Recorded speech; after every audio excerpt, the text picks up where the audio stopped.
Hello and welcome. Tonight we are going on a gentle journey together into a story that feels as familiar and comforting as the object at its very heart. It's a story about chocolate, yes, but it's also a story about what a business can be in its quietest and most ambitious moments. It's a story of how a simple, sweet idea, the kind of small pleasure that can brighten an ordinary afternoon, grew into a town, a school, and a legacy that has shaped tens of thousands of lives. We're going to explore the story of Hershey's, not as a timeline of corporate events, but as a quiet study in conviction. Before we begin, if you find a little bit of calm and insight in our time together, I would be so grateful if you'd consider liking this video and subscribing to the channel. It's a small gesture that helps our quiet corner of the internet grow, and I would genuinely love to know where you're listening from tonight and what time it is in your part of the world. There is something lovely about knowing we are all sharing this story together, from different places and different moments. So please, feel free to leave a comment below. Now, let's settle in. Find that comfortable space, and let the noise of the day begin to fall away. Take a slow, deep breath. Our story doesn't begin in a grand boardroom or with a sudden stroke of genius. It begins, as so many worthy stories do, with the quiet and stubborn heart of a young man who was getting very, very good at failing. It begins on the cobblestone streets of Philadelphia, with the scent of boiled sugar and the shadow of a dream that just refused to dissolve, even when everything seemed to be working against it. It begins with a young apprentice named Milton, who was about to learn one of life's most important lessons the hard way. Let's picture a young man, not much more than a boy really, standing behind a small pushcart in Philadelphia. The year is 1876, and the air is electric with the city's Centennial Exposition, a celebration of America's first 100 years.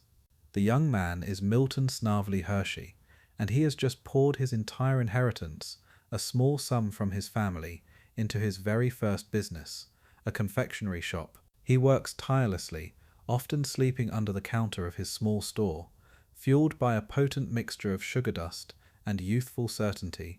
He believes, as so many first-time founders do, that passion and hard work are all you really need. But a first business is a fragile thing, isn't it? It runs more on hope than on capital, and it is a powerful, if sometimes brutal teacher. For 6 years Milton works. He learns the rhythms of boiling sugar, of pulling taffy, of creating small fleeting moments of joy for his customers. Yet the business never quite finds its footing. You can almost feel it, can't you?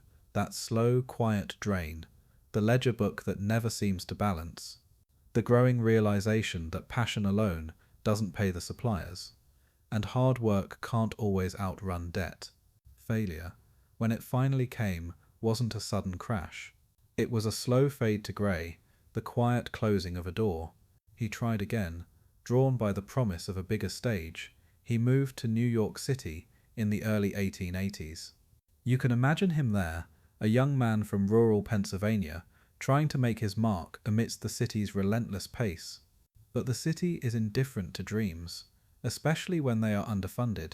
His second candy venture flickered out even faster than the first. Twice he had tried, and twice he had come up empty, left with little more than the sticky residue of boiled sugar on his hands, and the heavy knowledge of what it felt like to not be enough. It's in these moments of quiet retreat, however, that the most important lessons often settle in our bones. As he made his way back home to Lancaster, Pennsylvania, a failure in the eyes of the world, he carried with him a piece of hard-won wisdom. In his quest to simply stay afloat, he had been distracted. He had chased trends, maybe compromised on his ingredients to save a few pennies, and had tried to be everything to everyone. He learned that a business, like a life, needs a center, a non-negotiable core of quality. He didn't know what his future held, or if he even had the heart for a third attempt. All he knew for certain was the quiet lesson his failures had taught him. To build something that lasts, you must begin with something real, something true, and what he was beginning to understand was that his truth lay in the rich, fresh milk of the Pennsylvania farmland he was returning to. That truth, he discovered, was waiting for him right where he had left it, in the familiar, rolling green hills of home. Back in Lancaster, there was no grand revelation, no sudden bolt of lightning. There was only the quiet resolve to try one more time, but differently. This time, he wouldn't build his business on ambition alone. He would build it on the land itself. He founded the Lancaster Caramel Company, not in a bustling city centre, but in a place where his most important resource was just a short wagon ride away. Fresh, whole milk from the local dairy farms. This, you see, was his quiet revolution.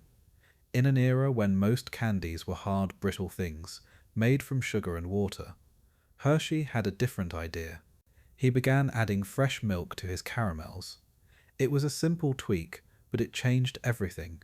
You can almost imagine the painstaking process of discovery, the countless batches, the subtle adjustments. He was having a quiet conversation between the sugar kettle and the milk pail. The milk gave his caramels a soft, tender chew, a creamy richness that was unlike anything else on the market. He wasn't just making candy anymore, he was crafting a new kind of experience, a soft, yielding confection that felt less like a product and more like a small, edible piece of the pastoral landscape itself. And this time, it worked. The world, it turned out, was thirsty for this small, creamy luxury. His Crystal A caramels, as he called them, developed a reputation that spread far beyond the borders of Pennsylvania. An order from a British importer was a turning point, lending his humble company an international prestige. The ledger books finally balanced. The quiet hum of the factory was the sound of success, steady and sure.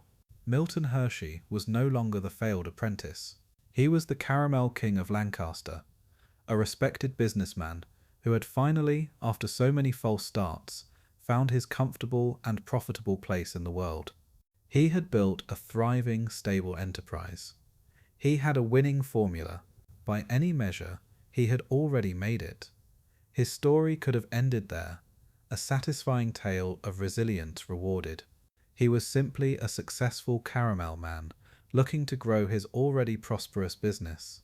And in 1893, he travelled to the World's Columbian Exposition in Chicago, intending to look at some new German machinery for making caramels, until a captivating display from that same country, humming with a quiet, mechanical grace, presented him with an entirely different and far more intoxicating possibility. That possibility wasn't just a fleeting thought, it settled deep within him, a hum that followed him all the way back to Lancaster. He had gone to Chicago to look for machinery to expand his caramel business, but he had found something else entirely. He had seen the future. There, in the German pavilion of the World's Fair, a complete self-contained chocolate-making exhibit was whirring and grinding, turning roasted cacao beans into a smooth, dark, fragrant liquid. For most fairgoers, it was a novelty. For Milton Hershey, it was a revelation. It was a humming engine of possibility. He returned to his thriving caramel factory, a different man. The sweet, familiar scent of boiling sugar and milk no longer smelled of success. It smelled of the past. He saw that caramel, as wonderful as it was, had a ceiling. But chocolate was a language the whole world seemed to speak, yet at the time it was an expensive dialect spoken mostly by the wealthy of Europe. He saw the German machinery not just as a tool, but as a translator, a way to make this luxury accessible to every American. It was a profoundly democratic vision, the vision of a simple, affordable, wonderful bar of chocolate, not in a fancy box, but wrapped for the pocket of a working man. And so he made a decision that must have seemed like absolute madness to everyone around him. In 1900, at the peak of his success, he sold the Lancaster Caramel Company. He sold the very business that had rescued him from failure, the engine of his hard-won prosperity. He sold it for $1 million, an almost unimaginable sum at the turn of the century. You have to imagine the conversations, the bewildered looks from his managers, his friends. Why would a man burn down a perfectly good kingdom? But Milton Hershey wasn't burning it down. He was clearing the land for an empire. It's a moment of breathtaking entrepreneurial courage, isn't it? To trade the comfort of the known for the vast, uncertain promise of the new. It's a quiet calculus of the soul, weighing a successful present against a magnificent future. He saw something others could not. He saw that the true opportunity wasn't in perfecting the past, but in inventing the future. He was betting everything on a single, powerful idea. He now possessed the capital to build his new world, but the most important question remained: where on earth would he lay the first stone? He could have gone anywhere. With $1 million in his pocket, the equivalent of well over 30 million today, the world was his oyster. A shrewd businessman might have chosen a major port city like New York or Philadelphia for its proximity to shipping lanes and global markets. A pragmatist might have built his factory near an established industrial hub. But Milton Hershey's strategy was guided by a different kind of logic, a wisdom rooted not in commerce, but in community. He chose to go home. He turned his back on the noise and chaos of the city and journeyed back to the quiet, open spaces of Derry Township, Pennsylvania, the very place where he was born. To an outsider, it might have seemed like a sentimental, even illogical choice. It was just acres of rolling farmland and quiet cornfields. But Hershey saw something else. He saw the perfect ecosystem for his dream. He saw, first and foremost, an endless supply of fresh, rich milk from the dairy herds that dotted the landscape. This was the strategic heart of his plan. He knew that milk would be the soul of his chocolate, the ingredient that would make it distinctly American, creamy and gentle on the palate. He also saw the people. He knew the character of the central Pennsylvanians who worked this land. They were sturdy, hard-working, and dependable. Mennonites and farmers who understood the rhythms of the seasons and the value of an honest day's labor. He wasn't just hiring employees, he was building a community with neighbors he understood. And finally, he saw the land itself as a blank canvas. He didn't just buy a plot for a factory, he acquired hundreds and then thousands of acres. He was planning for more than a production line. He was laying the groundwork for a town, a complete world with comfortable homes, modern schools, green parks, and a public transportation system. It was a vision of industrialism that felt more like stewardship. So let's imagine him standing there, in the middle of a vast cornfield, the scent of the rich soil all around him. He has the money, he has the grand blueprint for his utopian town. He has the perfect location, where the ingredients and the people for his great experiment are all within arm's reach. The stage was set, the foundation was surveyed. He had designed the vessel for his dream with meticulous care, yet the precious cargo it was meant to carry, the very heart of the entire venture, was still an unsolved puzzle. He had yet to perfect the magic trick of turning liquid milk into a stable, delicious and mass-producible chocolate bar. That final puzzle, the one of milk and chocolate, became the company's first great obsession. It consumed Milton Hershey, not in a frantic, hurried way, but with the quiet, methodical focus of a master craftsman. The factory was built, the town was being laid out, the fresh milk was flowing in from the farms each morning. Everything was ready, except for the one thing that mattered most, the secret at the center. You see, the Swiss had already created milk chocolate, but they did so using powdered milk. Hershey was stubbornly committed to using the fresh liquid milk that was his strategic advantage, and that is a profoundly difficult task. It's a challenge of chemistry, a delicate dance between oil and water, those two eternal opposites. Chocolate is rich in cocoa butter and oil. Fresh milk is mostly water. How do you bind them together in a way that is smooth, stable, and won't spoil on a shelf? How do you evaporate the water without scorching the delicate milk solids and ruining the flavor? It was, in a way, like trying to bottle a cloud. So began the patient, often frustrating dialogue between man and ingredient. Let's imagine the factory in those early days, not as a roaring engine of production, but as a quiet laboratory. Picture Hershey and his small team working through batch after batch. The air would be thick with the sweet, rich aroma of chocolate, but also so often with the scent of failure, a batch that was too grainy, a batch that tasted slightly sour, a batch that separated, the oils stubbornly refusing to cooperate. Each failure was not an ending, but a lesson, a quiet piece of data. They learned the precise temperature at which the milk would scorch. They learned the exact amount of time the mixture needed to be stirred, or conked, to achieve its signature smoothness. The breakthrough, when it came, wasn't a lightning strike of genius. It was the result of a slow, patient process of elimination. Hershey developed his own method for condensing the fresh milk, slowly simmering it down to a thick, creamy, caramel-like paste.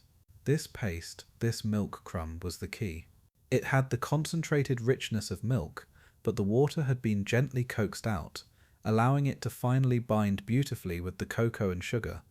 He didn't conquer the milk. He learned to cooperate with it. He found the secret handshake between the dairy farm and the cacao tree. This formula, once perfected, was locked away, becoming the company's foundational secret, a taste that was entirely and uniquely its own. With the heart of the enterprise now beating, the next challenge was to create a vessel for it, a simple, perfect shape that could carry this new American taste into the world.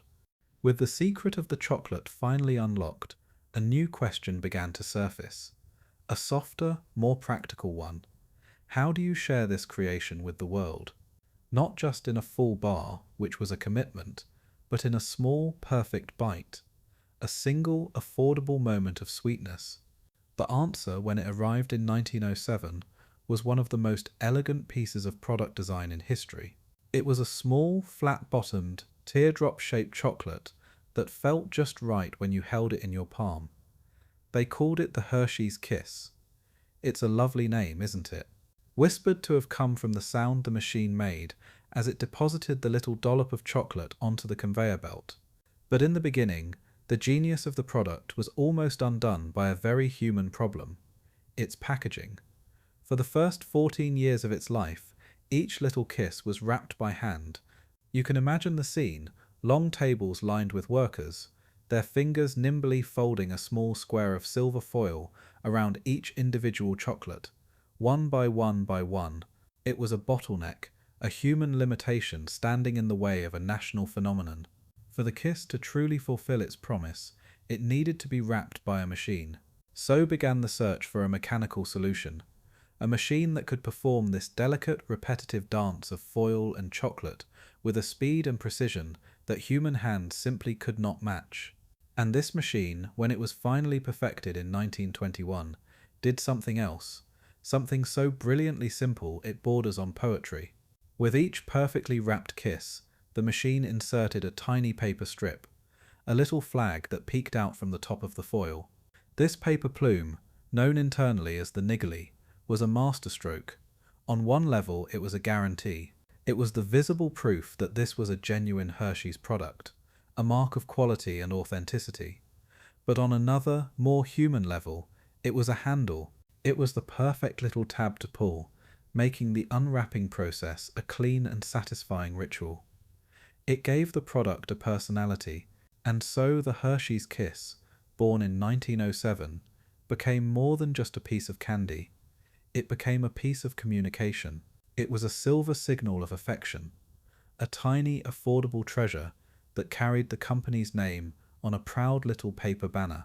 It was the first, and perhaps most famous, example of a core Hershey philosophy, that the container for the dream was just as important as the dream itself, a principle he was applying on a much, much larger scale, just outside the factory walls.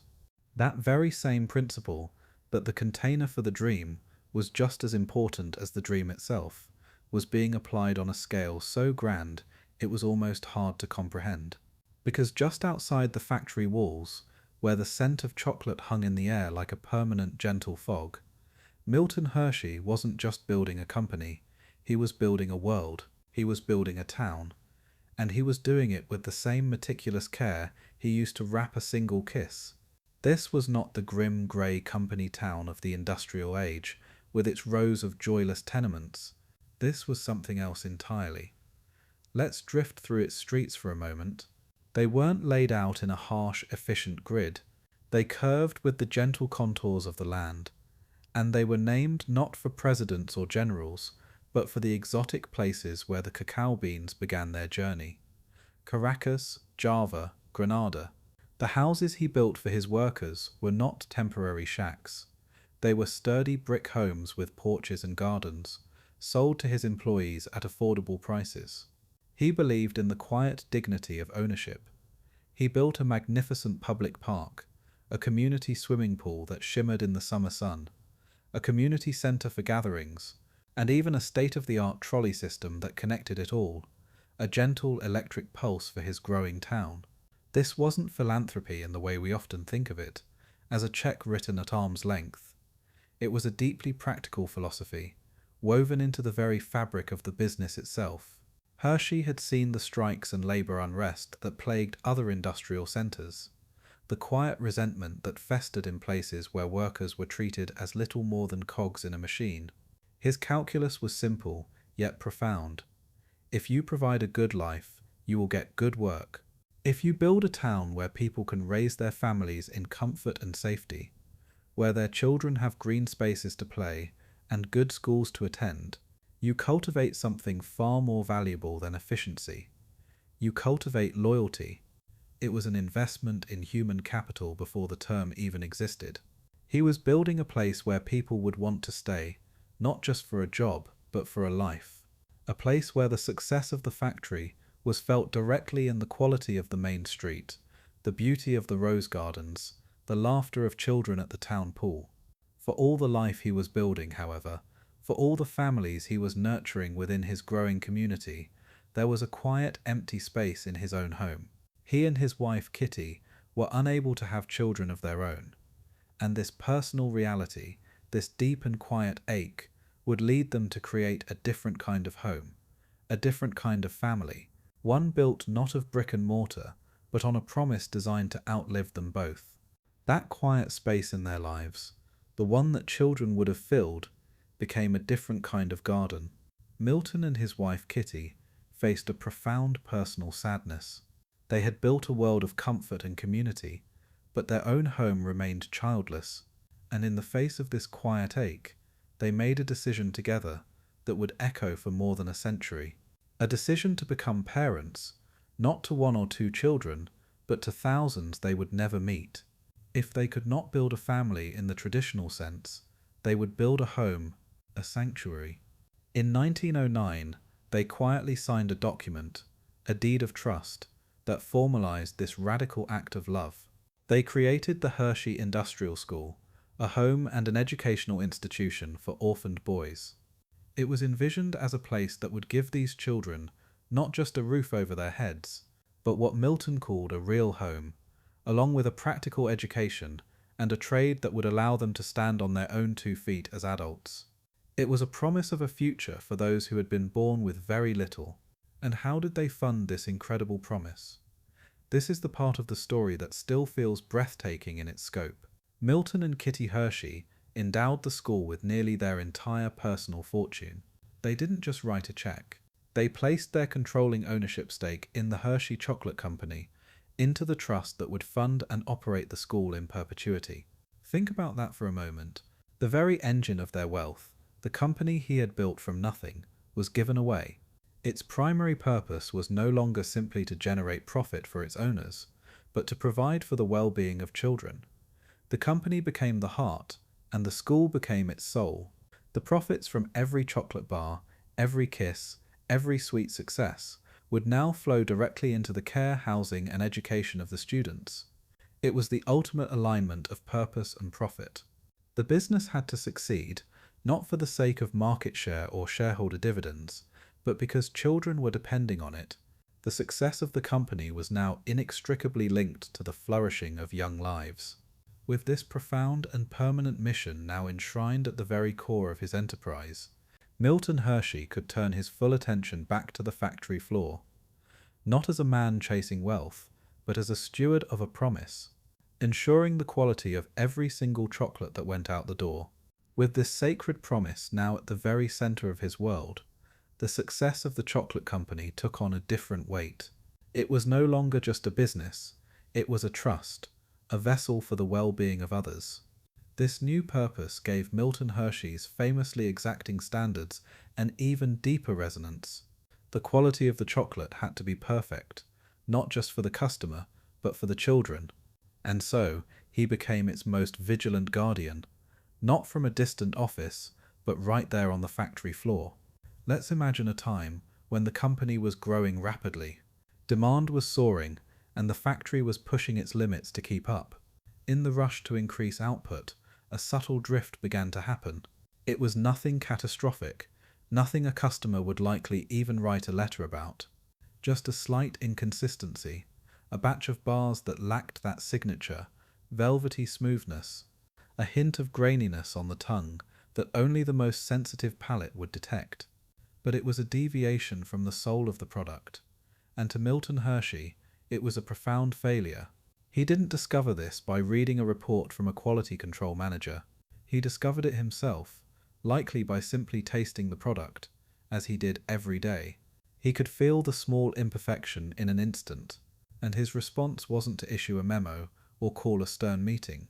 His response was to walk. He would leave his office and descend into the heart of the factory, into the warm, fragrant air thick with the hum of machinery.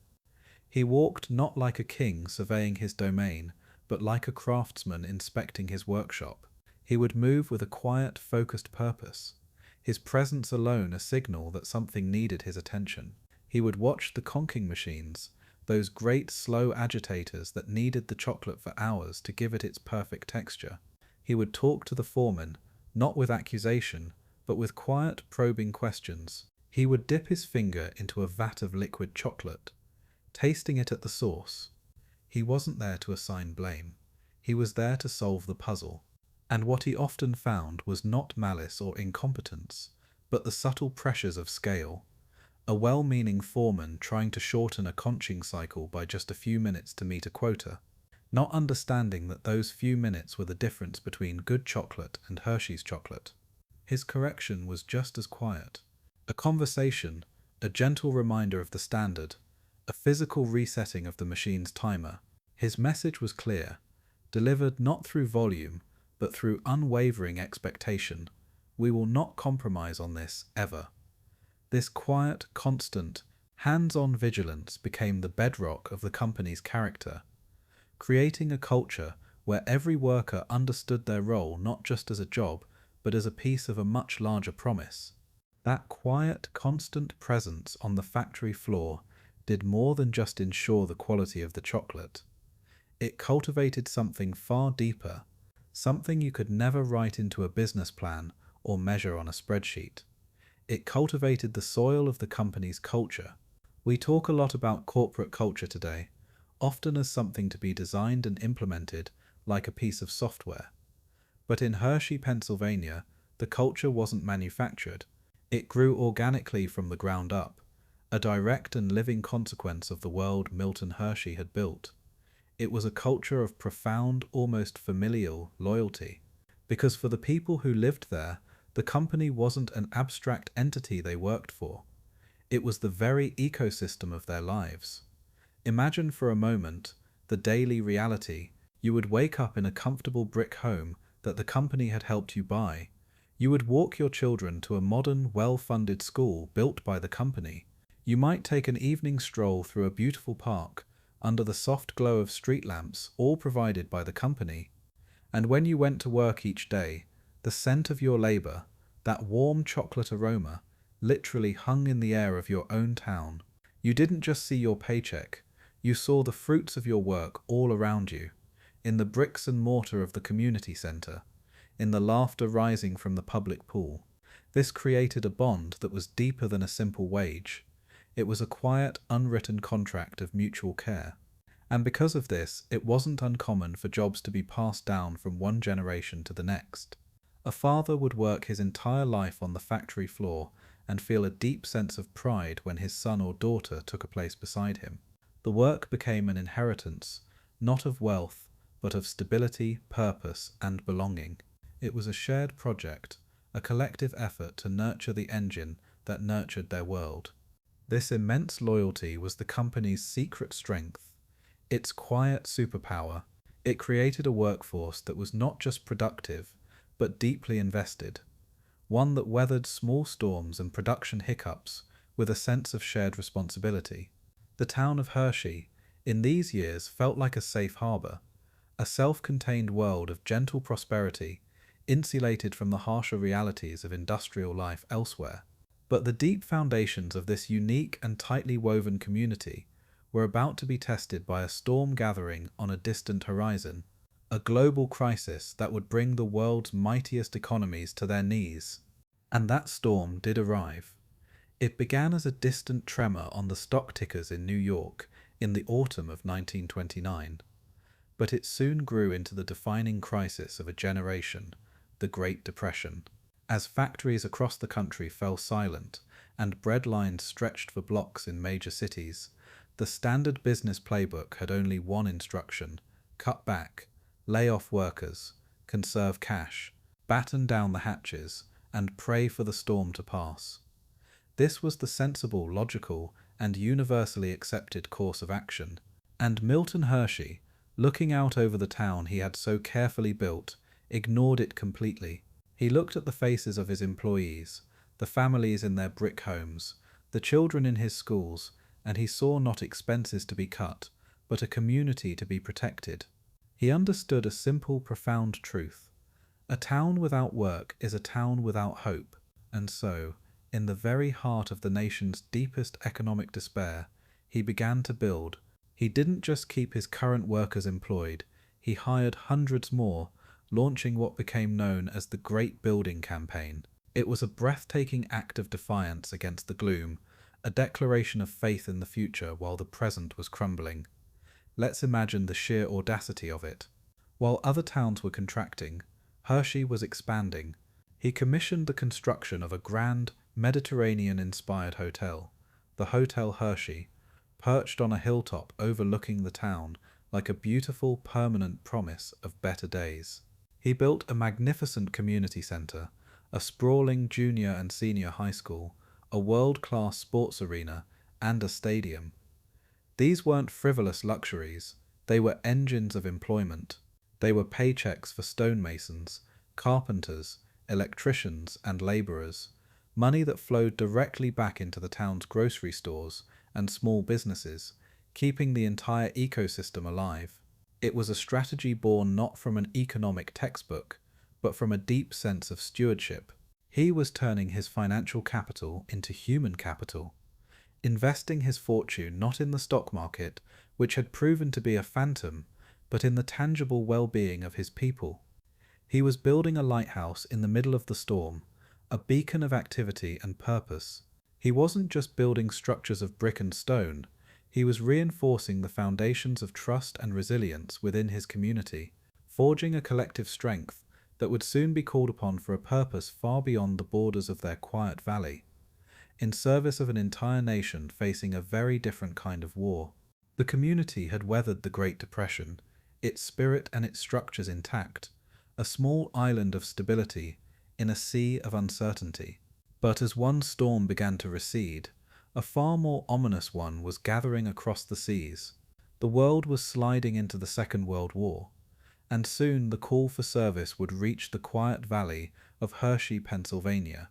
This time, the request would not be for comfort or delight, but for survival.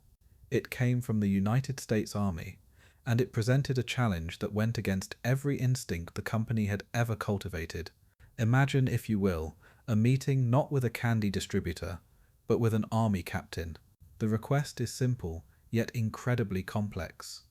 The army needs an emergency ration for its soldiers. It must be high in energy to sustain a soldier in the field. It must be extremely resistant to heat, able to withstand tropical temperatures without melting. It must be portable, fitting neatly in a pocket. And then came the strangest specification of all. It should taste, in the words of the captain requesting it, only a little better than a boiled potato. Think about that for a moment. This was a company whose entire identity was built on creating delicious, creamy, melt-in-your-mouth chocolate. It was a craft honed over decades, and now, They were being asked to unlearn everything.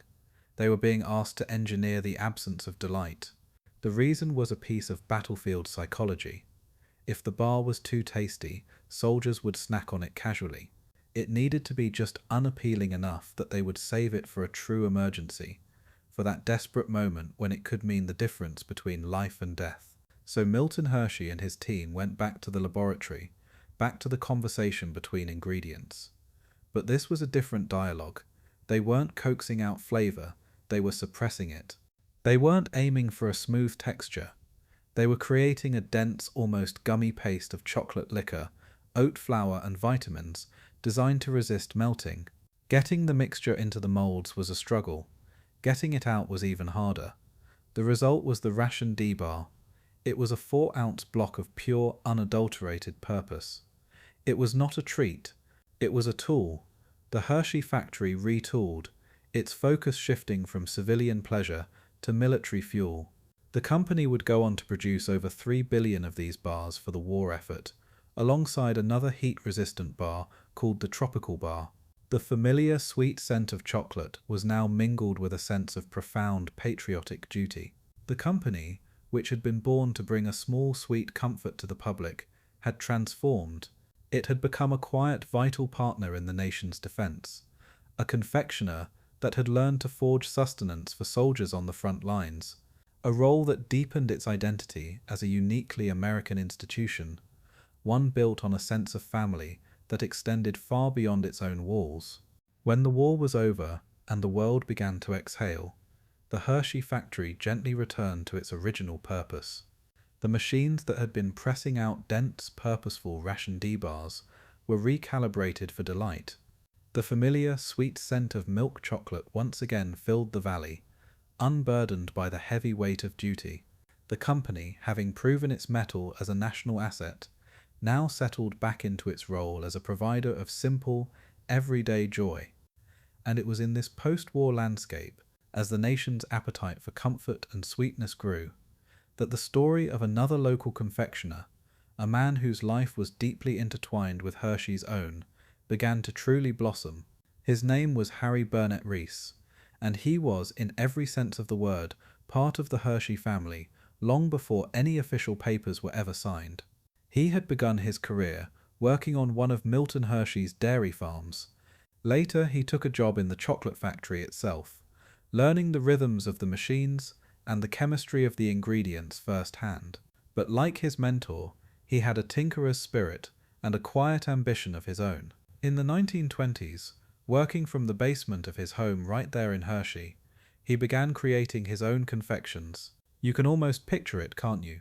The quiet experiments after a long day's work, surrounded by the comforting scent of chocolate and roasted peanuts. Milton Hershey knew of Reese's side venture, and far from seeing it as a threat, he was said to have been encouraging, even supplying Reese with the very chocolate coating he used. It was a relationship not of rivalry, but of quiet, neighborly support. And Reese's masterpiece, the one that would make his name famous, was a stroke of simple, undeniable genius, a perfect marriage of salty, creamy peanut butter held within a delicate cup of sweet milk chocolate. After Harry Reese passed away, his sons continued his work, building the H.B. Reese Candy Company into a beloved and successful brand. By 1963, a conversation began between the two companies, which still felt more like two families. It wasn't a negotiation between adversaries. It was a logical, gentle homecoming. The Hershey Company acquired Reese's, but it didn't feel like a conquest. It felt like folding a cherished, successful cousin back into the embrace of the main household. It was a recognition that this wonderful creation, born and nurtured in the very shadow of the Hershey factory, belonged within the official family. This beautiful and seamless union of two harmonious flavors showed that the company's strength could grow, not just by inventing from within, but by welcoming other perfect, complementary ideas into the fold. With the Reese's family now officially part of the home, a quiet, imaginative question began to ripple through the company. If that perfect union of chocolate and peanut butter felt so right, so natural, what other harmonies were waiting to be discovered? It was as if the original milk chocolate bar, That perfect solitary note of sweetness was now ready to become the foundation for a gentle chord. The idea wasn't to replace the original, but to give it some company, to create a small, welcoming family of tastes and textures on the candy aisle. This wasn't a frenetic burst of innovation, driven by market research reports and focus groups. It was a more intuitive, almost kitchen table kind of creativity. It started with simple observations. People like chocolate, and people like the satisfying, savory crunch of peanuts. What if you brought them together? And so, Mr. Goodbar was born.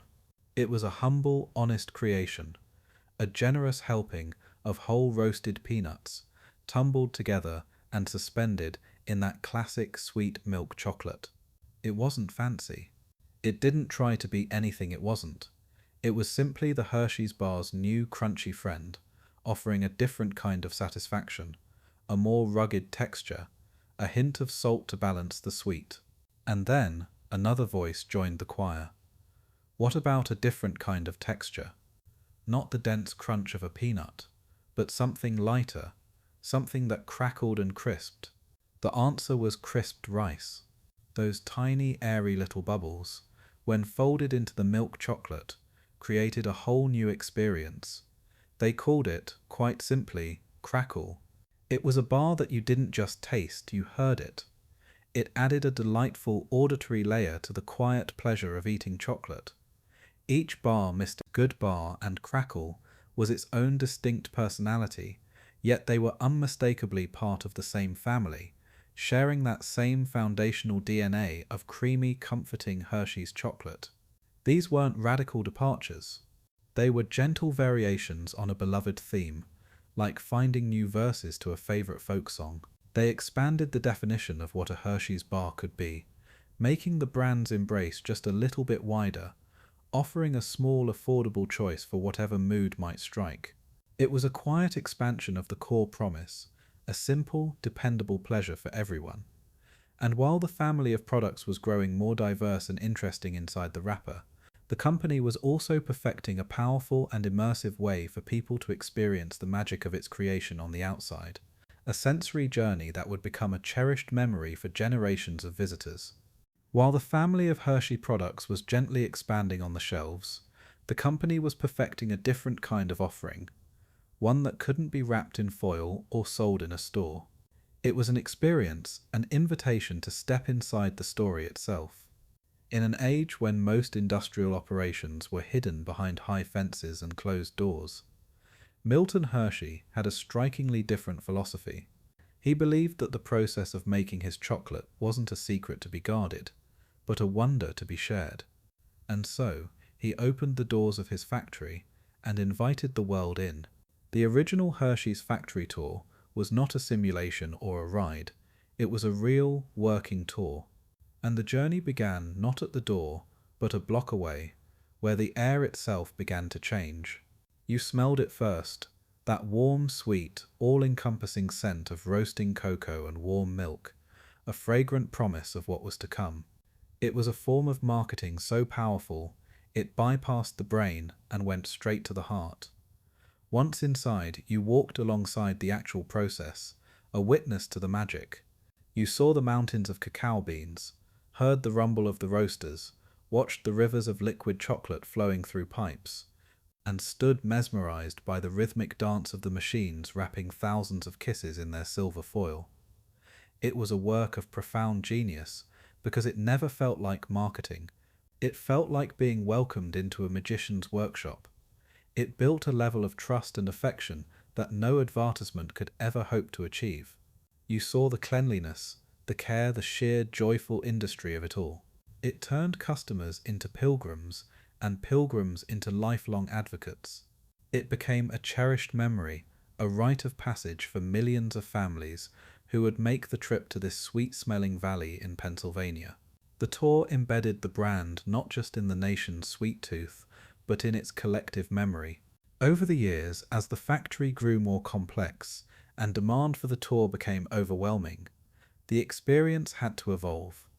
For reasons of safety, hygiene, and sheer volume, the walking tour was retired and replaced with a simulated factory ride, a charming, automated journey through a whimsical world of singing cows and dancing characters that explained the chocolate-making process. But the spirit remained exactly the same.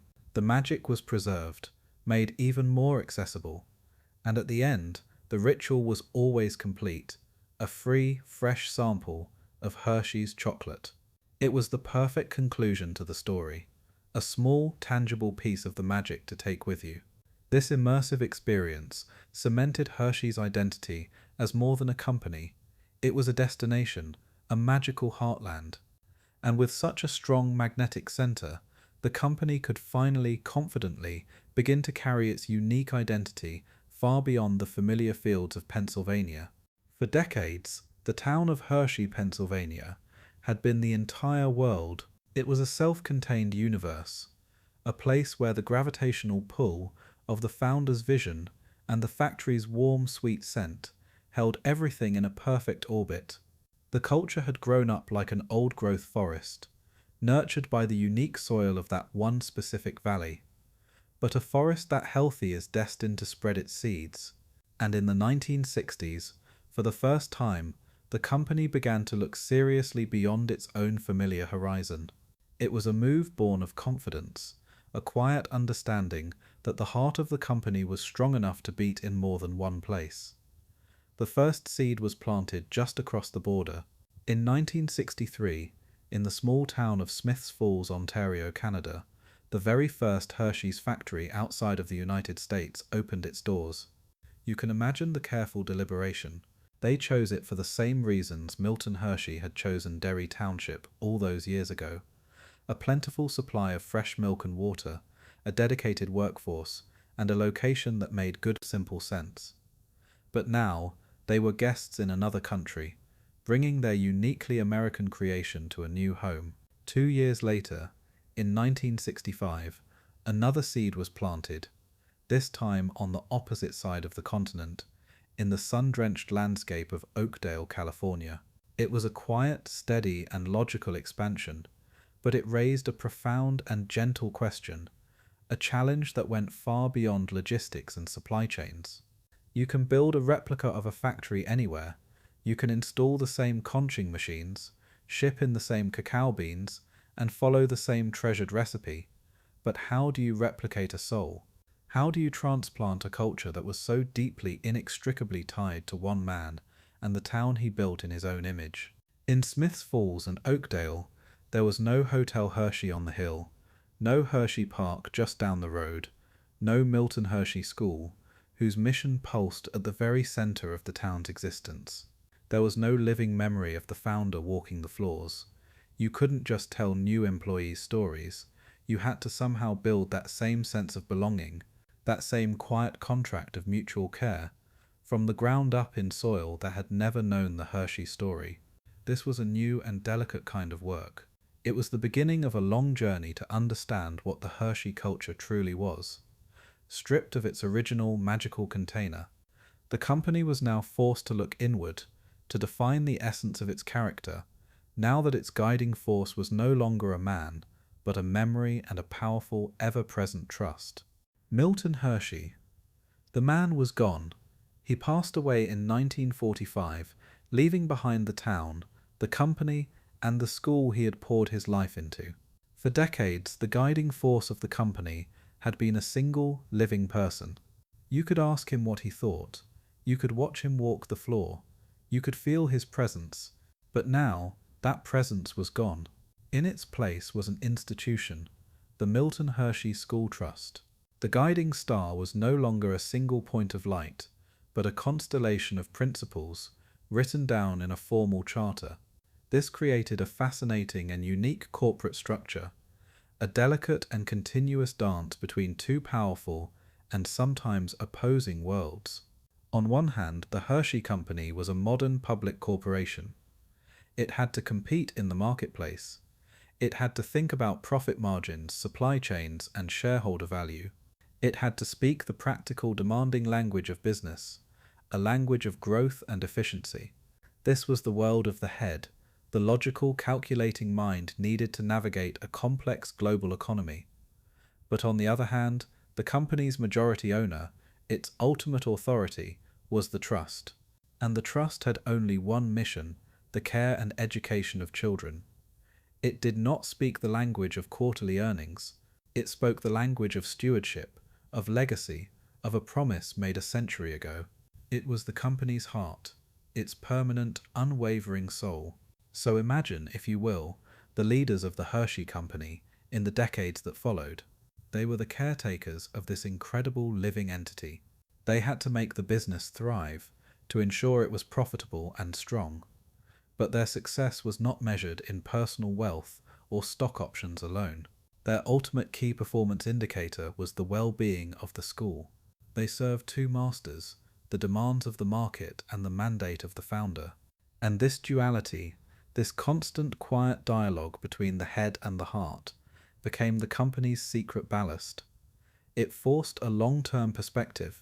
It was a built-in defense against the kind of short-sighted thinking that can sacrifice a company's future for a momentary gain. This unique arrangement created a profound sense of stability, an anchor in the often turbulent seas of American capitalism. And this feeling of permanence wasn't just an abstract concept discussed in a boardroom. It was a palpable reality for the people who worked there, fostering a sense of security and a quiet pact of mutual loyalty that was becoming increasingly rare in the world. This unique structure, with the trust as its silent, steadying partner, fostered a reality on the factory floor that felt like a relic from a different time. It created a sense of permanence that was almost unimaginable in the restless landscape of American industry. For generations of employees, a job at Hershey's wasn't just a job, it was a covenant. It was the quiet, unwritten promise of a lifetime of work, a golden handshake that happened not at the end of your career, but right at the very beginning. Let's think about what that meant on a human level. Imagine being a young person starting at the factory in that era. You weren't just taking a position, you were being woven into the fabric of the community. There was a path, clear and dependable, laid out before you. If you showed up, worked hard and took pride in what you did, you had a place for life. You could get a mortgage on a home, raise your family, and plan for your future with a sense of security that is almost impossible to find today. The deep, gnawing anxiety about layoffs or downsizing simply wasn't part of the local weather. You would hear the stories, and more than that, you would see them with your own eyes. You'd see the men and women who had started here as teenagers and were now approaching retirement, their service measured not in years, but in decades. You would see multiple generations of the same family working under the same roof, a grandfather in maintenance, a father on the molding line, a daughter in the wrapping room. It was a tangible lineage of loyalty. The company took care of its people, and in return, the people took care of the company with a fierce, quiet pride. This wasn't an act of charity, it was the logical output of the entire system Milton Hershey had designed. A stable, experienced workforce was a productive workforce. Low turnover meant that skills and knowledge were retained, passed down from veteran to apprentice in a slow, continuous transfer of wisdom. The company's health depended on the community's health, and the community's health depended on steady, dignified work. This beautiful, self-contained loop created a world that felt safe, prosperous, and predictable. But this serene and insular world, this gentle kingdom of chocolate, was built on a foundation of being the undisputed leader in its field. And on the horizon, another Candy dynasty, one with a very different, more aggressive philosophy, was quietly marshalling its forces, preparing to challenge that comfortable reign. For the longest time, the world of American chocolate felt like a quiet, one-party state. Hershey wasn't just the leader, it was the landscape. It was the default, the standard, the taste of home. There were other small, regional players, of course, but there was no true national rival. No other presence with the same weight, the same history, the same deep-rooted place in the country's heart. But from a distance, another family, another company with an entirely different philosophy had been building its own empire, piece by meticulous piece. And as the second half of the century unfolded, its presence became impossible to ignore. This was the Mars family, and they were coming not for a friendly visit, but for the crown. The business press would come to call it the Chocolate Wars, a phrase that feels a little too loud, too aggressive for our quiet journey. It wasn't a war of sudden attacks. It was a slow, creeping change in the weather. It was the dawning realization that there was another powerful, gravitational force in the solar system of sweets. And the philosophy of Mars was, in almost every conceivable way, the mirror opposite of Hershey's. You could think of it like this. Hershey was a deeply rooted ancient oak tree, its strength coming from its connection to one specific nurturing piece of ground. Its identity was its place, its town, its history. Mars was more like a great sprawling vine, incredibly adaptive, relentlessly growing, always seeking new territory to conquer. Its identity wasn't tied to a place, it was tied to its brands. While Hershey had built a town, Mars had built M&Ms, Snickers, and the Milky Way bar. Powerful, self-contained universes of marketing and brand identity that could exist anywhere in the world. Hershey's marketing was gentle, almost passive. It was the scent of the factory, the memory of the tour, the simple, honest quality of the bar itself. Mars, on the other hand, was a disciplined, aggressive, and brilliantly effective marketing machine. They were famously private, intensely competitive, and they poured enormous resources into advertising, into securing the best shelf space at the checkout counter, into making their brands household names through sheer relentless presence. They didn't have a founding father whose benevolent story was taught to schoolchildren. They had slogans that burrowed into your memory.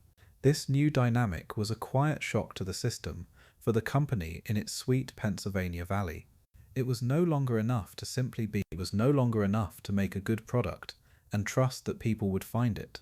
This new pressure from a rival that played by a completely different set of rules would force the gentle giant to look in the mirror, to truly understand its own strengths, and to begin the slow, sometimes uncomfortable process of learning to speak a new language, the language of modern marketing, to defend its place as the nation's most beloved chocolate bar. So what do you do when a new, loud voice enters the conversation? When a rival with a different energy and a different strategy begins to take up space in the world? You don't try to shout over them. You don't mimic their language. You lean in and speak your own truth more clearly and more confidently than ever before. And this is precisely what Hershey did. Faced with the aggressive, brand-driven marketing of Mars, the company didn't try to become something it wasn't. Instead, it gently, deliberately, and powerfully wrapped itself in the American flag. The strategy was simple, because the truth at its core was simple. Mars, with its global ambitions and slick modern branding, could be the candy of the world. Hershey would be the chocolate of home. This was the moment the company consciously began to codify its own identity, to turn its quiet, implicit character into an explicit message. It began to lean into the narrative of its own history, its small-town roots, its unwavering Americanness. The advertising campaigns from this era reflect this gentle doubling down. They weren't about high-energy thrills or clever, ironic humor. They were about connection. They were about nostalgia. They were about simple, foundational American moments. Perhaps the most potent example of this wasn't an ad at all, but a ritual, the s'more. Think about it, that perfect, messy, and uniquely American creation. A toasted marshmallow and a square of chocolate melting between two graham crackers is a cultural institution, and at its molten, gooey heart is a bar of Hershey's chocolate. The company didn't have to invent this. It just had to recognize it, celebrate it, and gently remind everyone that this perfect moment of campfire magic belonged to them. It was a marketing coup that felt like a public service, weaving the brand even more deeply into the fabric of summer nights, backyard fire pits, and family vacations. The television commercials and print ads of the time followed the same gentle path. They were less like sales pitches and more like pages from a cherished family photo album. They were filled with images of kids sharing a candy bar on a front porch step, of fathers and sons, of community parades on Main Street. The message, soft as a whisper, was clear. Hershey's is more than chocolate. It is a small, sweet piece of a good and simple life. It is the taste of dependability, of comfort, of a country's quiet, confident heart. This strategy was a beautiful and effective defense, strengthening the brand's emotional fortress and reminding consumers where its soul lived. It solidified its place as a true icon of Americana. But even the most beloved icon, resting comfortably on the strength of its own identity, can be vulnerable to a different kind of threat. Not a loud rival, but a quiet, internal tremor that had nothing to do with competition and everything to do with the slow, relentless march of time. And so the company settled into its role as a great American icon, a quiet custodian of comfort and nostalgia. But there is a subtle danger in becoming an icon, isn't there? It's the gentle temptation to believe your own story so completely that you begin to mistake the symbol for the substance. And in the late 1970s and early 1980s, the company faced a quiet internal tremor, a crisis born not of market pressure, but of its own choices. It was a crisis of confidence, and it began with a whisper on the palate of the American consumer. It started, as these things often do, with a perfectly logical decision made in a quiet room. The cost of raw ingredients, especially cocoa butter, the very soul of the chocolate's creamy texture, was rising dramatically. The practical, business-minded part of the company, the head, looked at the numbers and made a calculated choice. To keep the price of a Hershey's bar affordable for everyone, they would need to make a small adjustment to the sacred formula. They began to substitute some of the expensive cocoa butter with a different vegetable oil. On paper, it made perfect sense. It was a minor change, an almost imperceptible tweak to protect the bottom line. But a taste, especially one intertwined with memory, is not a chemical formula on a spec sheet. It's an emotional contract, and people began to notice. There was no great outcry, no organized boycott. It was a far quieter, more personal form of feedback. It was the simple, disappointing realization that the Hershey's bar you just unwrapped didn't taste quite like the one you remembered from your childhood. The texture was a little different, a little waxier. The melt wasn't as clean. It was a small thing, but it was a crack in the very foundation of the brand's promise, its unwavering, dependable sameness. This is where the unique soul of the company, the gentle pressure of the trust, made all the difference. A different kind of corporation might have ignored the quiet grumbling, pushing forward in the name of efficiency. But Hershey's, with its deep roots in community and its profound sense of stewardship, eventually had to listen. It understood that the most valuable ingredient in its chocolate bar was never the cocoa butter, it was the trust of the person buying it. And so a quiet course correction began. It was a slow, deliberate reinvestment in the original formula, a recommitment to the quality that Milton Hershey had insisted upon all those years ago. It was the company learning a vital lesson, that its identity was not just a story to be told, but a promise to be kept, in every single bar. This quiet, internal test of its own values was a moment of profound introspection, a rediscovery of its own heart, just in time for an entirely new kind of spotlight to find it. Not in a magazine, but on a movie screen, under the light of the moon. And sometimes, when you've just been through a period of deep introspection, when you've taken the time to quietly put your own house back in order, the world has a funny way of rewarding you. It doesn't always come in the form of a grand, expected victory. Sometimes opportunity knocks on your door disguised as a simple, almost whimsical request. This is what happened to Hershey in the early 1980s.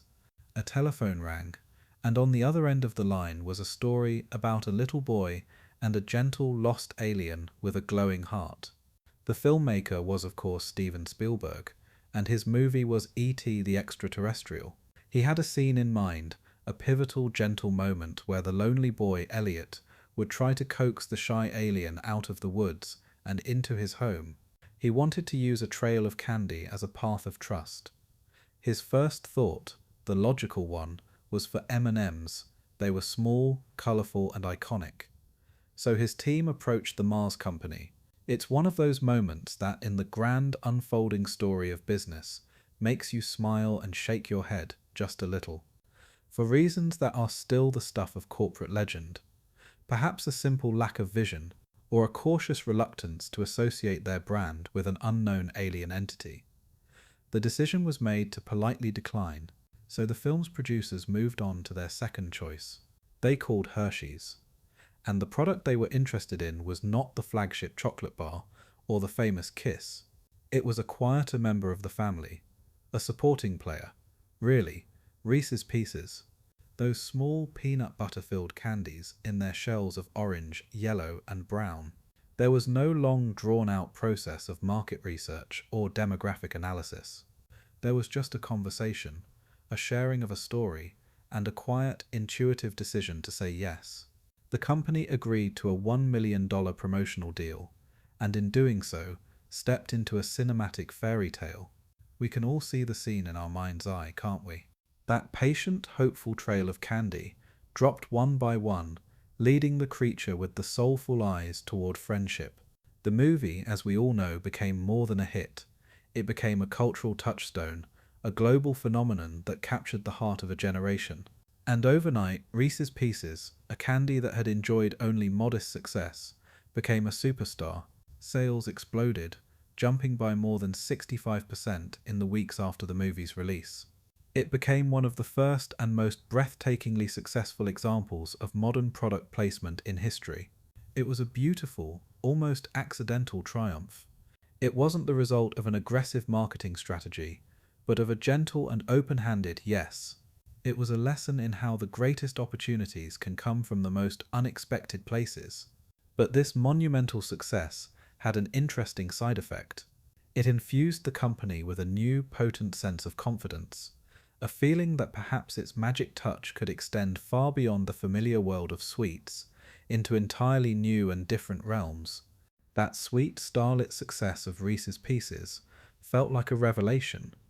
It was a potent lesson in the power of being open to unexpected opportunities. And with this new buoyant confidence and the healthy cash flow that came with it, the company began to ask itself a very natural, if ultimately complicated, question. If the Hershey's name and its quiet magic could breathe new life into one corner of the business, where else might that magic work? Could the gentle giant, so perfectly at home in the world of chocolate and candy, learn to dance in other ballrooms? And so, it began to explore. It was a sensible, prudent strategy, the kind business schools teach. Diversify your portfolio. Don't keep all your eggs in one sweet, chocolatey basket. The company, in its quiet, deliberate way, began to acquire other kinds of businesses. It ventured into the world of pasta, buying brands like San Giorgio and Skinner. It even stepped into the restaurant business, acquiring the Friendly's chain, known for its ice cream and comforting family meals. On paper, these were perfectly logical moves. They were all in the food business. They were all wholesome, family-oriented brands. It seemed like a natural extension of the family table. But a brand, you see, is a very particular kind of story, and its magic doesn't always translate. It's a bit like a master rose gardener, someone who understands the soil and the sun and the soul of a rose bush with an almost cellular intimacy, deciding to cultivate tropical orchids. The general principles of horticulture might be the same: water, light, soil, but the feel, the touch, the specific wisdom required is entirely different. The Hershey's name on a chocolate bar was a promise of a specific kind of delight, a small sweet reward. Did that same promise feel as natural on a box of spaghetti? Did the trust you placed in them for a kiss translate to the trust you needed for a burger and fries? The company managed these businesses with its trademark care and diligence. They were not failures in a dramatic sense. But the synergy, that magical hum you feel when everything is working in perfect harmony, was never quite there. The soul of the company was in confectionery. Its expertise, its history, its very identity was tied to the creation of treats, not staples. It was learning that its brand had boundaries, that its name gave it permission to do certain things, but not everything. And so, with the same quiet deliberation with which it had expanded, it began to refocus. It wasn't a retreat, it was a clarification. It was the company, in its methodical way, learning what it wasn't, so that it could more deeply understand what it was. Over time, it sold off the pasta division and the restaurant chain, not as failures, but as valuable lessons learned. It was a journey away from home that ultimately reaffirmed the importance of the hearth. And this journey of self-discovery, this quiet, deliberate return to its own heartland, was a providential act of fortification, because the company would soon need every ounce of that clarity, every bit of that core strength, to face a threat that aimed not just to compete with it, but to consume it whole. And so, the company returned to its center, having learned a valuable lesson about the true nature of its own magic. It was a quiet period of recommitment, attending to the heartland of the business, but sometimes the most profound threats don't come from a rival across the field. They come from a quiet room within your own walls, from a perfectly logical idea that fails to account for the heart. And in the summer of 2002, a decision was made that sent a tremor of disbelief through the quiet valley of Hershey, Pennsylvania. The Milton Hershey School Trust, the company's majority shareholder and eternal guardian, had a sacred duty to protect and grow its assets, to provide for the children in its care for perpetuity. And a new generation of leaders at the trust, looking at their portfolio, saw that nearly all their eggs were in one single chocolate-coloured basket. A cold fiduciary logic took hold. To truly protect the school from any future downturn in the candy business, they reasoned, they must diversify. They must sell the Hershey Company.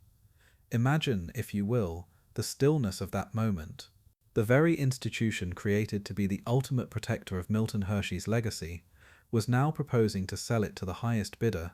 The news fell upon the town not like a thunderclap, but like a suffocating silence, followed by a low collective gasp of disbelief. The town's very soul was on the auction block. Bids came in. The most prominent was from the chewing gum giant, Wrigley, for a staggering $12.5 billion. The deal was close. The unthinkable was becoming inevitable. But then, something remarkable happened. The spirit of Milton Hershey, it turned out, didn't just reside in a legal document. It lived in the streets, in the homes, and most importantly, in the hearts of the people.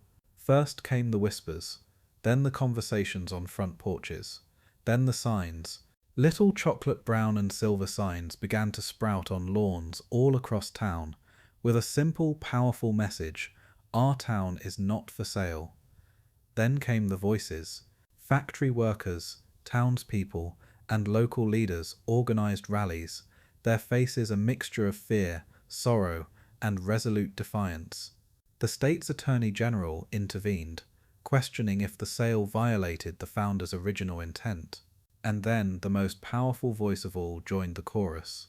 The alumni of the Milton Hershey School. They were the living proof of the legacy, the very children the trust was meant to serve. They came back to the town that had raised them, their voices carrying an unassailable moral authority. They argued that selling the company wasn't diversifying a portfolio, it was liquidating a soul. Under the weight of this immense, unified, and deeply emotional outcry, the Trust's board convened one final time, and in a stunning reversal, they voted to reject all bids and keep the company.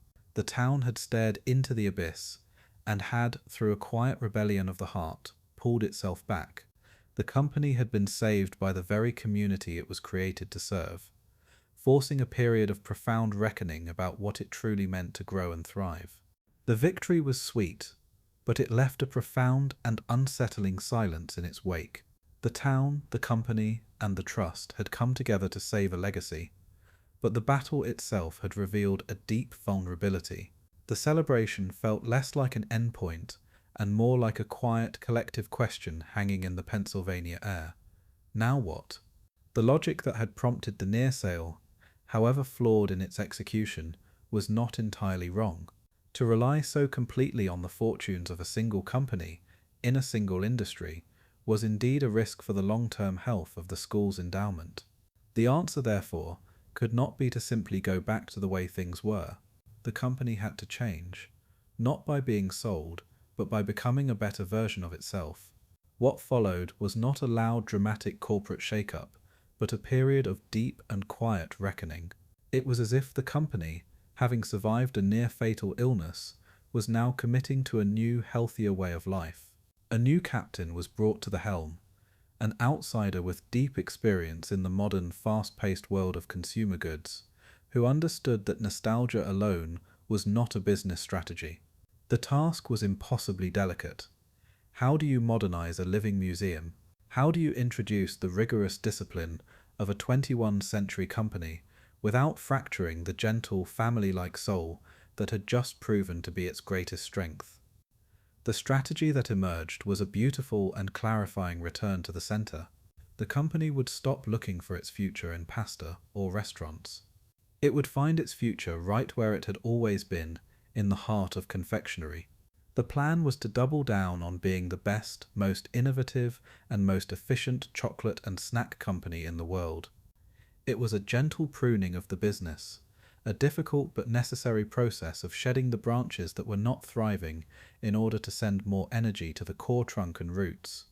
This meant looking at everything with fresh eyes. It meant investing heavily in the brands that people loved most, like Reese's and Kisses, and dreaming up new ways to delight customers. It meant learning to be faster, smarter, and more responsive to the market. The goal was to make the Hershey company so strong, so vibrant, and so undeniably successful that the trust would never again have a reason to believe that its mission would be safer in the hands of anyone else. It was a quiet, determined effort to make the company its own best investment. The company was recommitting to its founder's vision, not by preserving it in amber, but by making it robust and resilient enough to thrive for another century. And this new strategic clarity would soon demand a physical manifestation, a heartbreaking but necessary decision about the very buildings where the story had begun. This new inward-looking clarity, this commitment to being the strongest possible version of itself, soon led to a quiet and profoundly difficult confrontation with history. To be a modern, efficient company meant looking honestly at the very engine of the entire enterprise, the grand old factory on Chocolate Avenue. It was the company's living heart, a beautiful sprawling labyrinth of brick and steel where generations had walked, and its iconic smokestacks were the town's own signature against the sky. Its scent was the town's very breath, but it was a heart that had been beating for 100 years. Let's imagine it for a moment. It wasn't designed in one go. It had grown organically over decades, with additions tacked on here and new wings added there. It was a maze of floors and corridors built for the pace of a different century. It was magnificent, yes, but it was also inefficient. It was tired. The work of making chocolate in that beloved historic space was becoming a struggle against the building itself. To fulfill the promise of the turnaround, to truly compete and thrive, the company needed a new vessel. The decision that followed was one of the most bittersweet in the company's history. It was a delicate surgery performed on the soul of the town. They announced they would build a new state-of-the-art manufacturing plant, a gleaming modern workshop designed for the flow and precision of the 21st century. And to make way for it, parts of the original historic factory would have to be retired. The news was met with a quiet, understandable sadness. It felt like saying goodbye to a beloved old matriarch. But this was not an abandonment. It was an act of preservation. The company wasn't moving away. It chose to build the new $900 million facility right there in Hershey, a powerful statement of its commitment to the town and its people. They were not closing a factory, they were building a new one, ensuring that the work, the community, and the legacy would continue, right there at home. It was a recognition that to keep the founder's promise alive, you couldn't just cling to the old forms, you had to have the courage to build new ones. So the new factory rose, a model of clean, quiet, and brilliant efficiency, and as parts of the old factory fell silent, it wasn't a death, but a transformation. The historic facade of the original building on Chocolate Avenue was carefully preserved, a a permanent, beautiful face for the town's main street. It was a delicate and respectful balancing act between honoring the past and embracing the future. With this powerful new heart beating strongly and efficiently at its center, the company was now perfectly equipped, not just to produce its classic treasures, but to listen to a changing world and begin composing new kinds of sweet music. With that powerful new heart beating steadily inside its new chest, the company was no longer just fighting for survival. It was ready to listen, and the world it was listening to was changing. The quiet, monolithic American palate that had been so beautifully served by the simple milk chocolate bar for a century was beginning to fragment, to develop new and more complex tastes. It was a gentle evolution, a growing curiosity for things a little less sweet, a little more intense, a little more sophisticated. The most prominent new voice in this choir was the deep, resonant note of dark chocolate. For years it had been a niche preference, something almost exotic, but now it was moving into the mainstream, celebrated for its complex, bittersweet flavors and its perceived health benefits. A new generation of consumers saw it as a more grown-up, thoughtful kind of treat, and Hershey's, a company whose very identity was synonymous with the sweet creaminess of milk chocolate, had to decide how to respond to this quiet, rising tide. And what did it do? It didn't abandon its first love. It didn't change its core identity. It simply made more room at the table. It began to invest more deeply in its own dark chocolate offerings, giving its long-standing Hershey's Special Dark Bar more prominence and developing new, more premium lines to cater to this discerning palate. It was a quiet acknowledgement that the family of tastes could be wider, that it could offer a different kind of pleasure for a different kind of moment, without betraying the original promise. But the innovation wasn't just about flavor, it was about form. The company began to listen not just to what people wanted to eat, but how they wanted to eat it. In a world that was becoming more mobile, more transient, a traditional candy bar wasn't always the most convenient companion. And so, an idea of beautiful simplicity was born: Hershey's Drops. They took the iconic tastes of the Hershey's bar and Reese's peanut butter cups and offered them in small, shareable, bite-sized discs with a light candy shell. There was no wrapper to fuss with, no mess on your fingers. It was a subtle but brilliant piece of innovation, a direct response to the rhythms of modern life. This was the new face of Hershey's resilience. It wasn't about dramatic, headline-grabbing invention. It was about quiet, constant, and thoughtful evolution. It was the company learning to be a better listener, to hear the subtle shifts in the cultural conversation, and respond with offerings that felt both fresh and familiar. It was proving that a century-old brand didn't have to be a static monument to the past. It could be a living, breathing companion, growing and adapting alongside its customers. And this newfound confidence in its ability to innovate within its sweet heartland gave it the courage to lift its gaze and imagine a future that extended beyond the candy aisle altogether. Having stabilized its core, having built its new heart, and having learned to listen to the subtle whispers of a changing culture, the company found itself in a position of quiet strength. And what does a company that has rediscovered its confidence do? It lifts its gaze from its own familiar garden and begins to look at the entire landscape.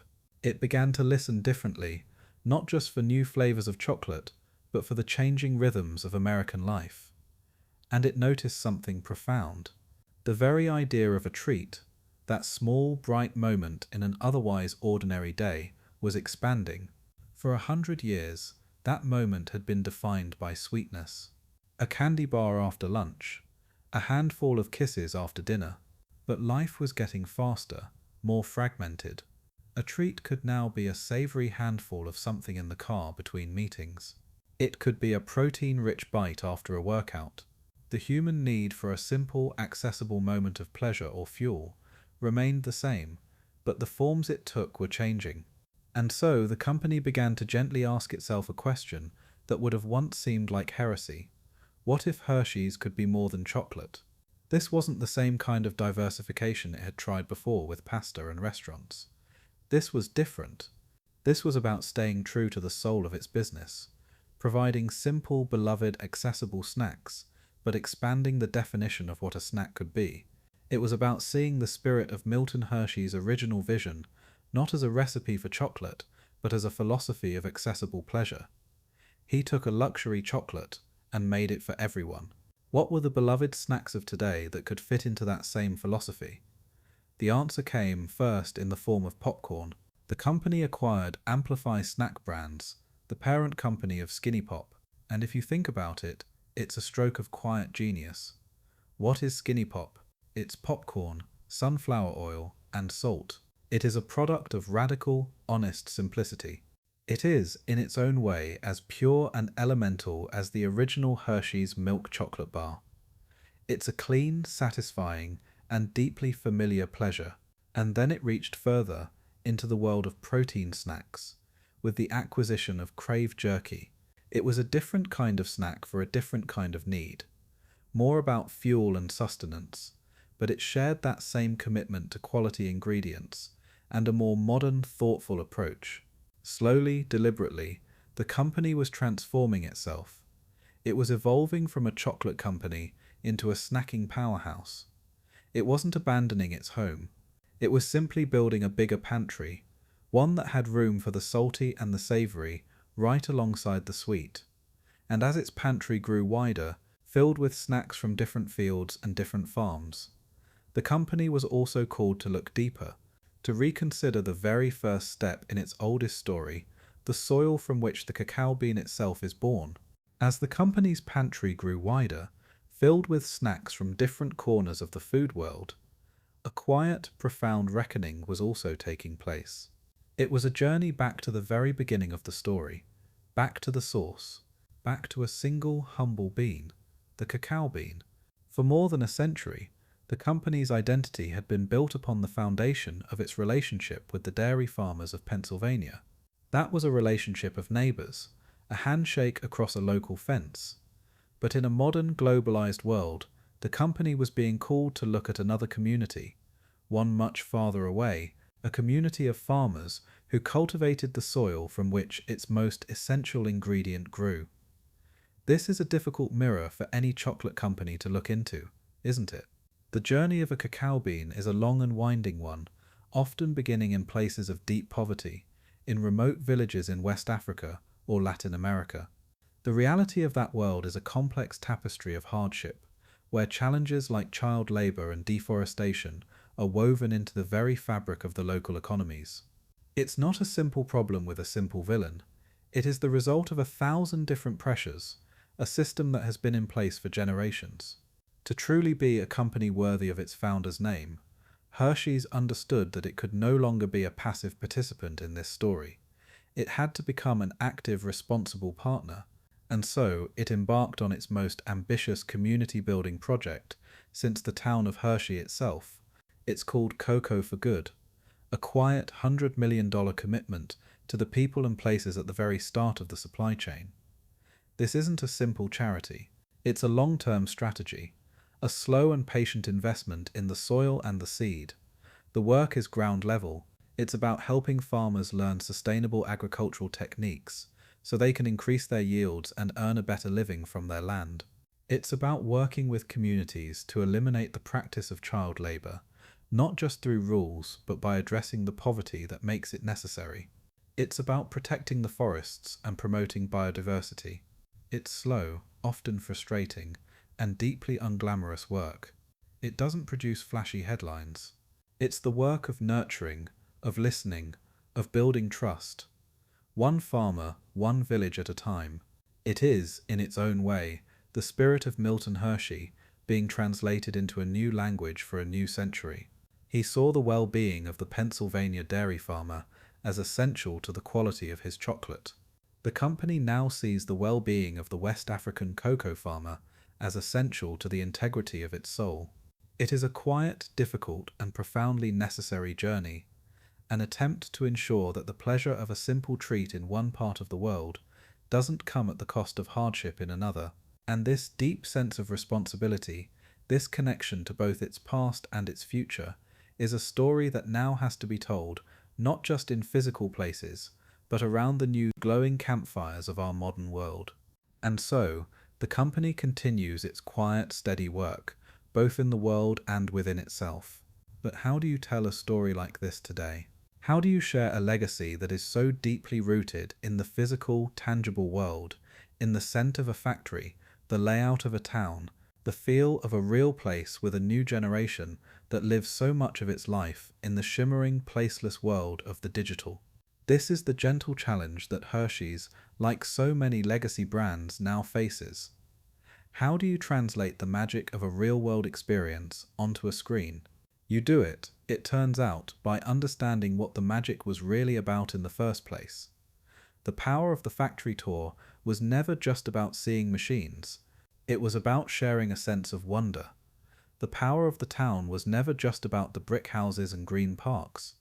It was about fostering a sense of community and belonging. The magic wasn't in the things, it was in the feelings they created. And feelings, you see, can travel beautifully through the digital ether. So Hershey's has begun to build a new kind of community space, a different kind of town square. It is a digital campfire, and around this fire, it doesn't just shout advertisements into the darkness. It does something much quieter, much gentler. It shares moments, it shares stories, and at the heart of this strategy is that same simple, perfect creation we spoke of earlier, the s'more. Think about it. The s'more is in its very essence a shared experience. It's almost impossible to make just one. It requires a gathering, a fire, a moment of collective messy delight. And in the digital world, it is endlessly shareable.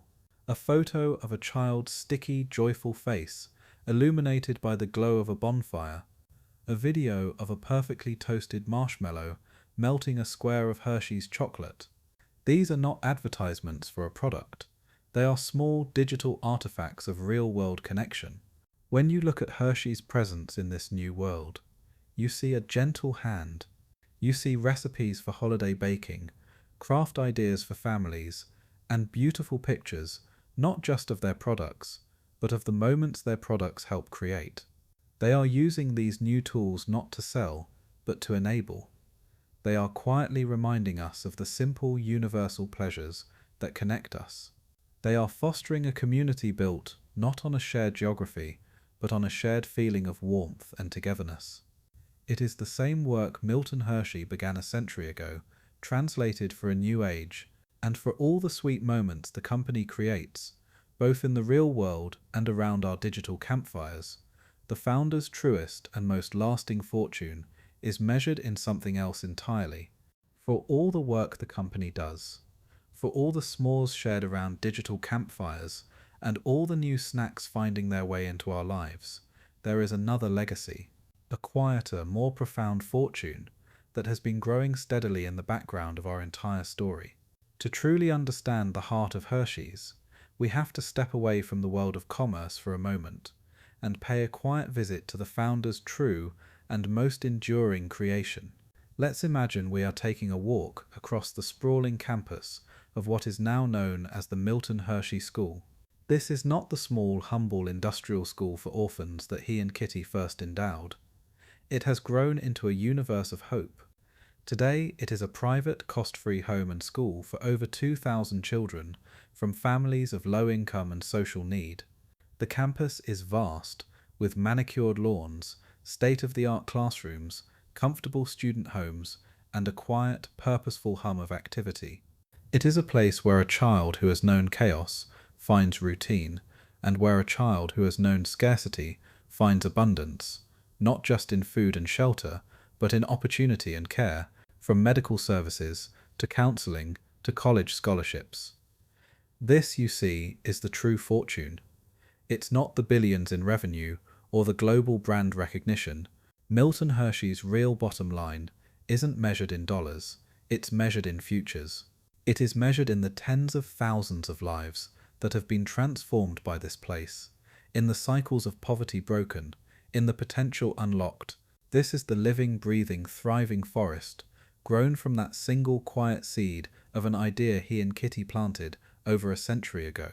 And the most beautiful part of this story is its quiet, symbiotic grace. The school is not funded by donations from strangers.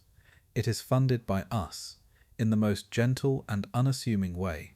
The Milton Hershey School Trust remains the company's majority owner, which means that every piece of chocolate sold, every new snack launched, every bit of success the Hershey Company achieves sends its energy back to fuel this incredible engine of hope. It is a legacy that transforms the simple act of buying a chocolate bar into something more. It makes the company a means to a much greater end, a commercial enterprise in the permanent service of human potential. It's a quiet reminder that the most powerful thing a business can ever build is not a product, but a possibility. A truth we feel each time we seek out our own small moment of sweetness.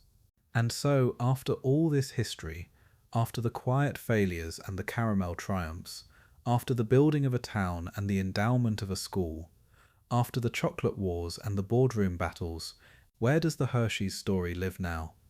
It lives, I think, in the small and quiet corners of our own lives.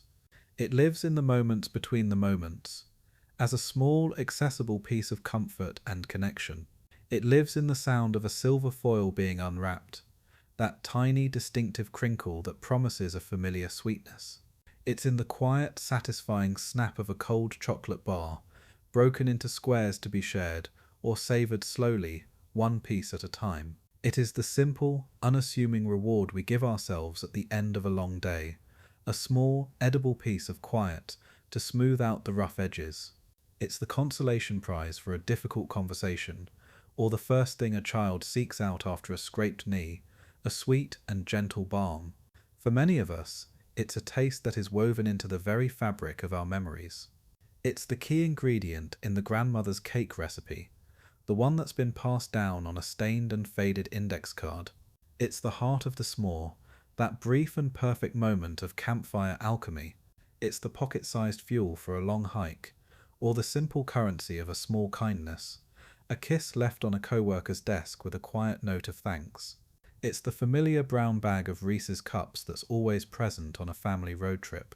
The Hershey's brand, in our modern lives, is not often a grand declaration. It's rarely the star of the show. It is something far more intimate, far more valuable. It is a constant. In a world that is always changing, always accelerating, it remains a dependable, affordable, and deeply familiar presence. It is a small, quiet anchor to a simpler feeling, a taste of something we can trust. It's a quiet testament to the enduring power of its founder's original vision, to create a simple, wonderful pleasure that everyone can share. And in this simple, quiet act, the company brings its own gentle story full circle every single day. And so, our gentle journey together comes to a close, right back where it began, in the quiet consideration of a simple piece of chocolate. We started with the story of a young man, a persistent apprentice, who was getting very good at failing. His dream in those early days was small and personal, to make a good candy, to build a business that would last. But the story of Hershey's, as we have seen, is the story of how that small, private dream grew until it was large enough to hold the hopes of an entire community and thousands of children yet to come. It is a story that gently suggests that the most successful business isn't always the one with the most aggressive strategy or the loudest voice. It can be the one with the deepest roots. Milton Hershey's quiet genius wasn't just in perfecting a formula for milk chocolate. It was in understanding that the formula for a thriving enterprise was much the same. You start with the best, most wholesome ingredients, which in his case were people. You build a container of care, trust, and mutual respect around them, and you give them a purpose that is greater than their own self-interest. The story of Hershey's is a quiet reminder that a business can be about more than its products. It can be a testament to the idea that true wealth is measured not in what you keep, but in what you give away. The company he built became the engine, but the school he endowed became its soul. It's a business model where the ultimate bottom line is not found on a balance sheet, but in the futures of the students who walk the halls of his school today. In the end, that is the company's most enduring legacy, a legacy as sweet, as comforting, and as lasting as the taste of chocolate itself. A quiet, powerful story that reminds us that the most valuable thing we can ever hope to build is a world that is a little kinder, a little gentler, and a little more hopeful than the one we found.